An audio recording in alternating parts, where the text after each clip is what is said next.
Hello guys, જય માતાજી, જય શ્રી કૃષ્ણ. કેમ છો બધા? મજામાં ને? આશા કરું છું કે મજામાં જ હશો ને હું પણ મજામાં છું. ને આજના વિડીયોમાં તમારું હાર્દિક સ્વાગત છે. આજે બનાવવાના છે ઉરમું. ઘણા લોકોને ખબર ન હોય કે ઉરમું શું કહેવાય. તો જો આપણે ઘઉં લઈ લીધા છે. ઘઉંના ફાડાનું આપણે ઘણા લોકો લાપસી કે અમે ઉરમું કહીએ છીએ, તો આપણે ઈ બનાવવાનું છે. કન્ટિન્યુ બ્લોગમાં બન્યા રહેજો અને જો વિડીયો ગમે તો લાઈક, કોમેન્ટ, શેર કરજો અને સબસ્ક્રાઇબ કરવાનું ભૂલતા નહીં. તો વિડીયોમાં છેલ્લે સુધી જોજો એટલે તમને ખબર પડે કે કેવી રીતના અમે ઉરમું બનાવીએ. તો આપણે જો આમાં મિક્સરમાં પીસવાનું હોય, અડધા ફાડા કરવાના હોય, એટલે આમાં અમે ઘઉં લઈ લીધા છે જો. અને હવે એમાં મિક્સરમાં પીસી નાખું. એને બે ફાડા કરવાના હોય છે. બે ફાડા કરી નાખું પેલા.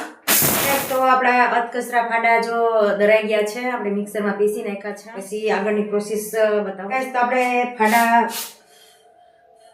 અધકચરા આપણે પીસી લીધા છે. એમાં જે કોતરી નીકળે એને જરીક આમાં ઉડાડી દઈએ, કેમ કે એ કોતરી હોય તો ઉરમું સારું ન થાય, એટલે કોતરી આપણે કાઢી નાખવાની. અને જો ફાડા સલ્લા મસ્તીના થઈ ગયા છે.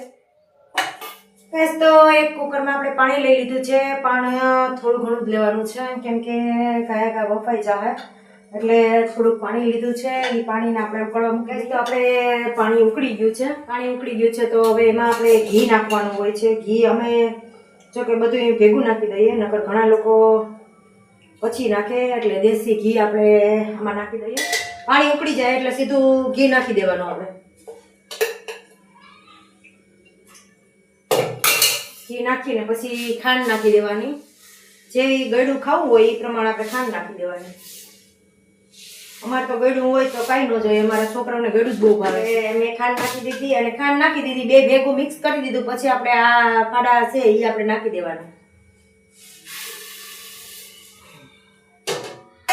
હવે આ ફાડા ને બધું ભેગું મિક્સ કરી દીધું. એ હવે બધું આપણે કુકરને બંધ કરી દઈએ અને 3 થી 4 સીટી વાગે ત્યાં લગન આપણે એને બંધ રાખવાનું. 3 થી 4 સીટી વગાડવાની એટલે સરસનું ઉરમું બફાય છે. ઉરમામાં ઘણા લોકો ગેસ એમાં કાજુ બદામ ને દ્રાક્ષ ને એવું બધું નાખી શકે છે, જેવું પસંદ આવે એ પ્રમાણે નાખી શકે છે. તો અમારી પાસે તો એટલું બધું નથી, એટલે અમે કાંઈ નથી નાખતા. અમે ખાંડ ને ઘી ને બસ ફાડા ઘઉંના કરી એ નાખી દઈએ એટલે ઉરમું બની જાય મસ્ત. એમાં એલચી ને જાયફળ ને જેને જેવું ફ્લેવર ભાવે એ પ્રમાણે એ કરી. હું એમાં કાંઈ નથી નાખતી, હું નોર્મલ જ કરું છું. બાકી બધાને ઘણાને જેવા ઘરની પરિસ્થિતિ એ પ્રમાણે કરી. હું તો બનાવવા મૂકી દીધું બાફા, પણ આપણે હવે અત્યારે જો થોડાક રોટલા ટાઢા પડ્યા છે, બપોરના રોટલા પડ્યા છે, તો એને હવે આપણે રોટલાનું શાક બનાવી નાખીએ. ખાસવાળું બહુ મસ્તીનું થાય છે. અમને તો બહુ ભાવે છે. કેને ભાવે મને કોમેન્ટ કરીને ચોક્કસથી કહેજો. ટાઢા રોટલાનું શાક બહુ મસ્તીનું થાય છે. એક રોટલો પડ્યો તો બપોરનો, અને અત્યારે હવે થોડીક રોટલી પડી છે, તો હું બનાવી નાખું રોટલીનું શાક. જિંદગી પ્યાર કા ગીત હૈ, ઉસકો હર દિલ કો ગાના પડેગા.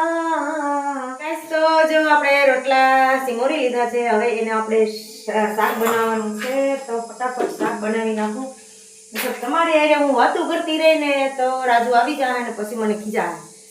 તો રસોઈ બનાવતા હોય ને મસ્તી ન હોય એવું બને તો મસ્તી ડિસ્કો કરતી જાવ ને રસોઈ બનાવતી જાવ, કેમ કે એમાં રસોઈ આપણે બનાવતા હોય ત્યારે મોજ મસ્તી હોય ને એમાં રસોઈ બનાવી હોય એનો ભાવ જ અલગ હોય. તો ગીત ગાતા જાય ને મસ્તીથી ને રસોઈ બનાવતા જાય, ઉકળી જાય રસોઈ કરવાનું પણ મન થાય, અને જે ખાવાવાળા હોય એને પણ ખાવાનું મન થઈ જાય. એવી રીતના રસોઈ બનાવીએ તો બહુ મજા આવે. ટ્રાય કરજો. ડાન્સ કરતા ખાતા વિડીયો જોતા તમે ખાતા હોય તો તમે 2 રોટલી વધારે જો. સીટી પણ એક થઈ ગઈ, પહેલી સીટી થઈ ગઈ છે, તમે ખાલી 2 સીટી બાકી છે, એટલે ગાયડા ઉરમું. કોને ઉરમું ખાવું તો ચોક્કસથી મને કોમેન્ટ કરજો અને આવી જાવ ઉરમું ખાવા.